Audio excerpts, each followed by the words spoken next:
ଆସନ୍ତୁ ପାଣିପାଗ ସୂଚନା ଉପରେ ନଜର ପକାଇବା।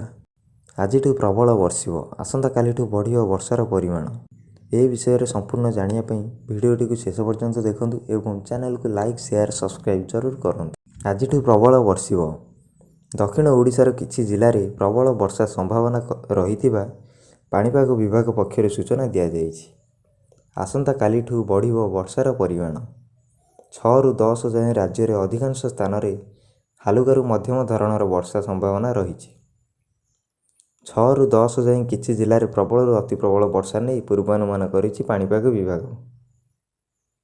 ମୌସୁମୀର ସକ୍ରିୟତା ବୃଦ୍ଧି ଏବଂ ସମ୍ଭାବ୍ୟ ଲଘୁଚାପ ପ୍ରଭାବରେ 7ରୁ ପଶ୍ଚିମ କେନ୍ଦ୍ରୀୟ ବଙ୍ଗୋପସାଗରରେ ଝଡ଼ ବର୍ଷା ସହ ପବନ ଘଣ୍ଟା ପ୍ରତି 45ରୁ 55 କିଲୋମିଟର ବେଗରେ ବହିବା ସମ୍ଭାବନା କରିଛି। ଫଳରେ 7ରୁ ମତ୍ସ୍ୟଜୀବୀଙ୍କୁ ସମୁଦ୍ର ଭିତରକୁ ପ୍ରବେଶ ଉପରେ କଟକଣା ଲଗାଯାଇଛି।